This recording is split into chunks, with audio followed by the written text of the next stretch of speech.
I never thought I'd be the one to cut ties with my family.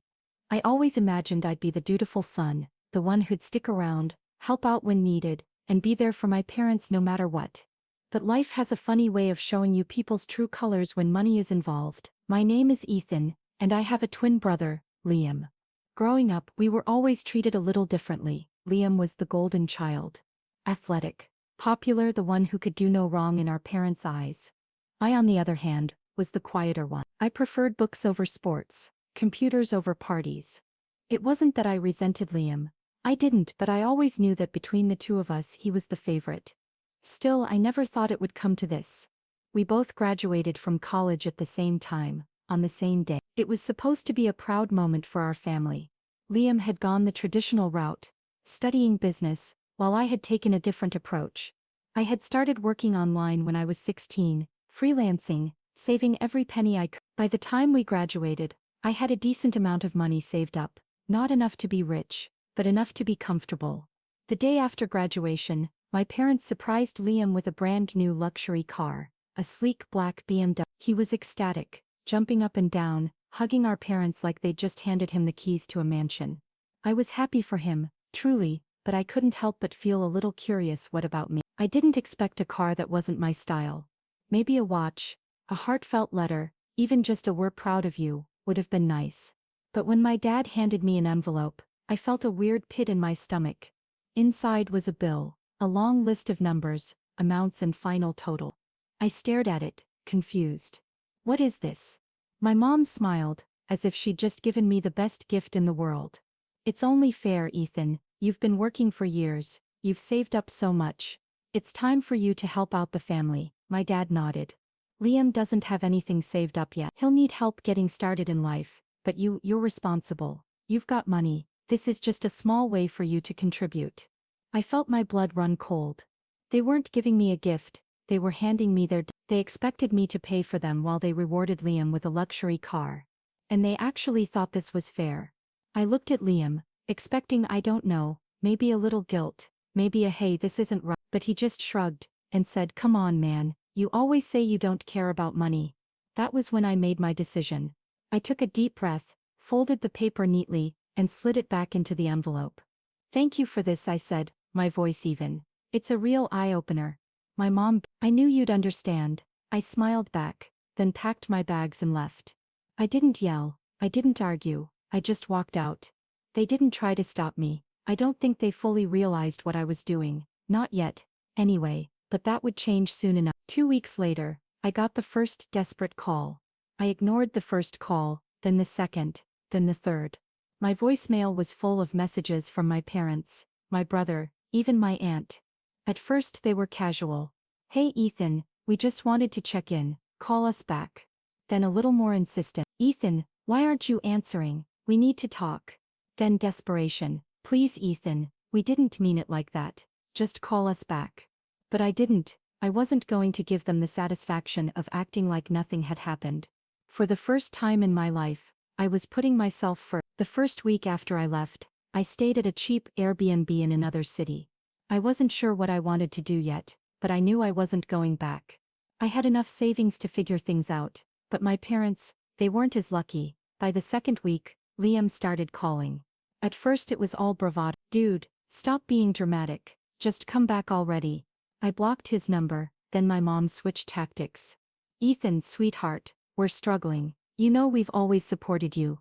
Can't you just help us out a little?" That was rich, coming from the woman who had smiled as she handed me a bill instead of congratulations.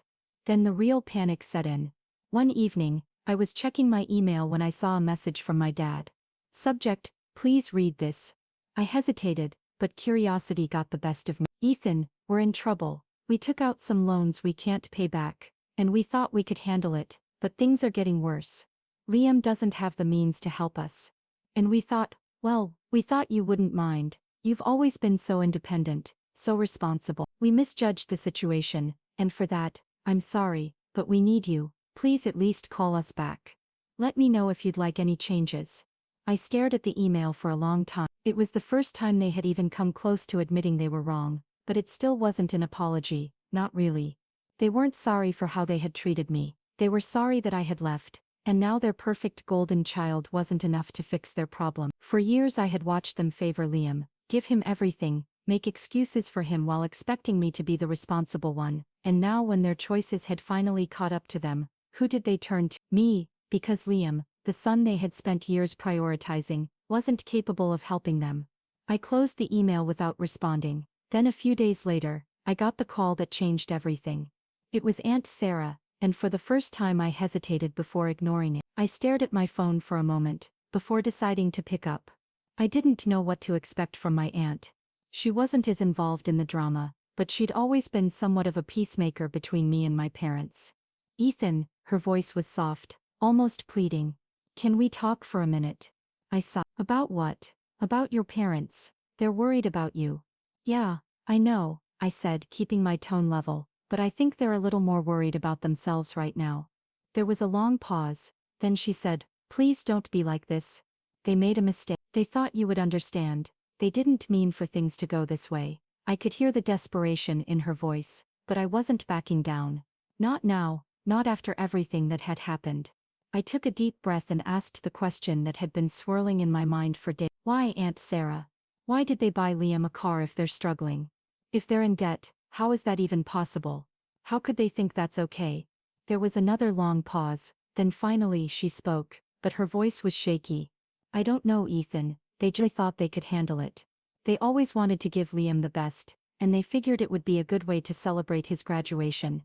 They never imagined you'd leave over it. I felt the weight of her words, but it didn't change anything. My parents had always put Liam first, given him whatever he wanted, and now they had crossed a line that I couldn't ignore. And what about me? I asked, frustration building. What did I get for graduating? A bill for their debt. I couldn't keep the bitterness out of my voice. She was quiet for a moment. They didn't know how to show you they were proud of you, Ethan. They thought you'd understand, because you've always been the responsible one, but they were wrong, and they regret it. They really do. I shook my head, even though she couldn't see me. It's not about that. It's about respect. It's about how they've treated me all these years.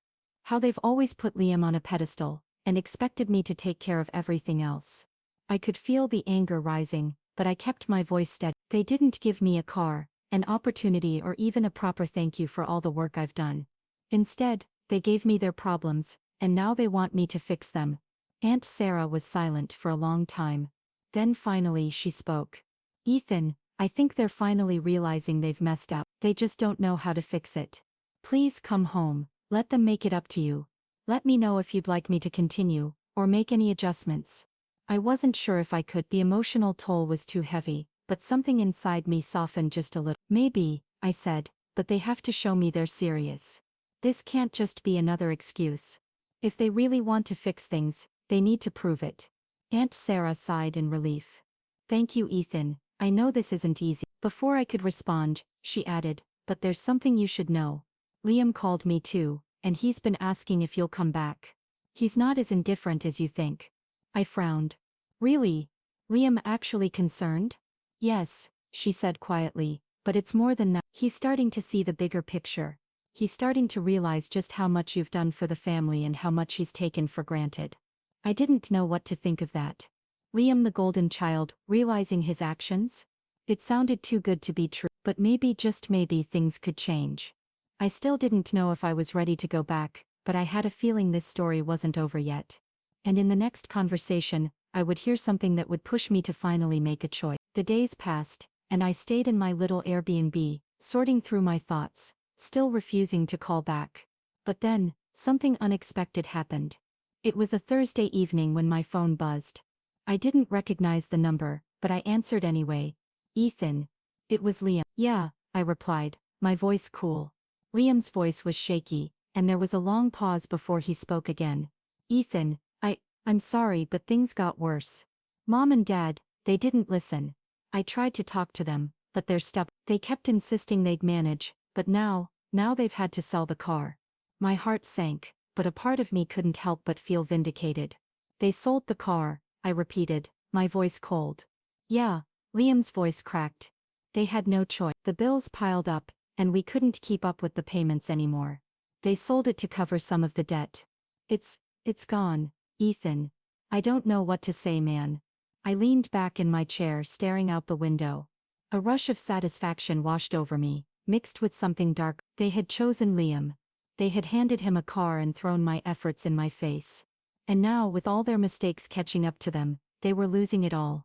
I wanted to gloat, to rub it in their faces, but I didn't say a word for a long time. Liam kept talking, his voice breaking, but I couldn't bring myself to feel sympathy. Finally, I spoke, my voice firm. Liam, you didn't have to lose the car. You should have known this would happen, that they wouldn't have the means to keep up. They always expect me to clean up their mess, but this time I wasn't there to pick up the pieces. Liam was silent. I warned them too, I continued, my words sharp now. When they handed me that bill, instead of a gift, I told them it would come back to bite them. And now Liam's voice grew desperate. Ethan, please, I know this is messed up, but they didn't mean for this to happen. We never wanted it to turn out like this. I paused, savoring the feeling of power in this moment.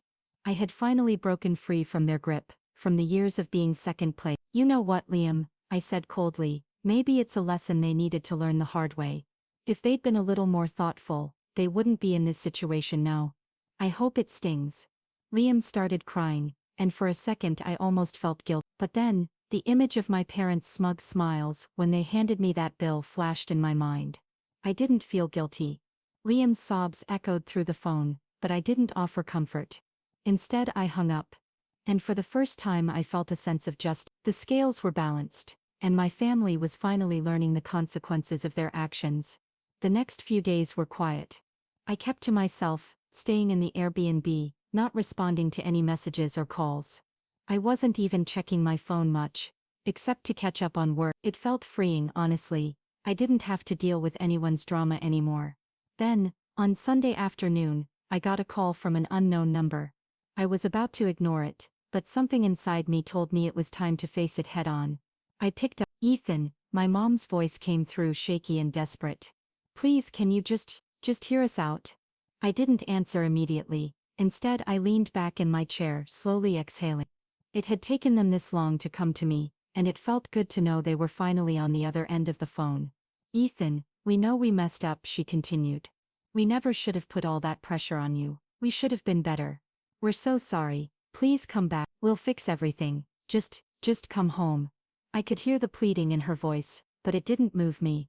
This was the same woman who had always told me to be responsible while giving Liam whatever he wanted. The same woman who, instead of appreciating my hard work, had handed me a bill for their failures. Mom, you're sorry, I said slowly, letting the sarcasm drip into my words. You're sorry for what exactly? Buying Liam a car while I was left to handle your Is that what you're sorry for, or are you sorry because you had to sell it? There was silence on the other end. I could almost hear her brain trying to process that, the reality of what she had done sinking. Ethan, my mom said, her voice breaking now, we never meant for things to get this bad. Please just come back. We'll do whatever it takes to make it right. You're still our son, and we love you. I rolled my eyes, even though she couldn't see me. It felt almost pathetic hearing her beg after everything they had put me through. I'm sure you love me, I said, my tone flat. But love doesn't fix years of favoritism and neglect.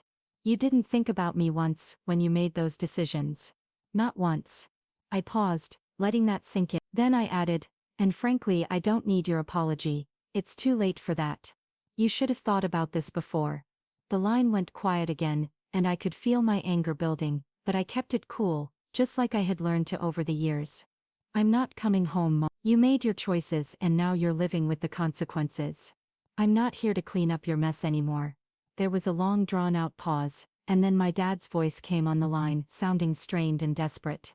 Ethan, please, we were wrong. We see that now. We didn't mean for it to come to this. We never meant to push you away. I let out a low laugh, and my voice ripped with contempt. You didn't mean to push me away. Well, you sure have a funny way of showing it. You bought a car for Liam, handed me a bill, and expected me to just keep taking it. You didn't push me away, you kicked me to the curb. Please, son, my dad's voice cracked. We were just trying to give Liam something. We wanted him to feel proud of his graduation, and we thought that would make it right. But we've realized it wasn't worth it, not if it meant losing you. It almost felt like they were groveling now and the power was entirely in my hand. You're right about one thing, Dad, I said, my voice sharp. You lost me and you're not getting me back just because you've suddenly realized your mistakes. I paused, letting the silence stretch out between us. I'm done here, I added coldly. So keep your apologies, keep your guilt, and next time you want to celebrate someone, maybe think about who you're leaving in the dust. Without waiting for a response, I ended the call. I stared at my phone for a long time, the satisfaction of finally putting my foot down sinking. They had taken me for granted for far too long, but now they knew what it felt like to lose me. I could hear their apologies echoing in my mind, but it didn't matter. They had had their chance, and now they would have to live with the consequence. Weeks passed after that phone call, and I didn't hear from them again. The silence was almost louder than the chaos that had led up to that moment. I kept going about my life, working, enjoying the peace and freedom I'd fought so hard to create. Then one afternoon, a package arrived. It was for my parents. I stared at it for a while, unsure of what it could be. The thought of them trying to contact me again made me hesitant, but curiosity won over. I opened the package.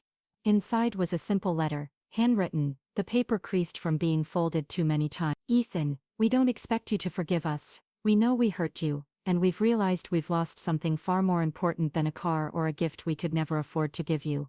But we want you to know we're sorry, and we'll always love you, even if you never come back. Please don't forget that. I read the letter twice, my eyes scanning over the words, feeling nothing. It wasn't enough. It wasn't even close. I threw the letter into the trash without a second thought. The satisfaction of not being swayed by their last-ditch effort settled in.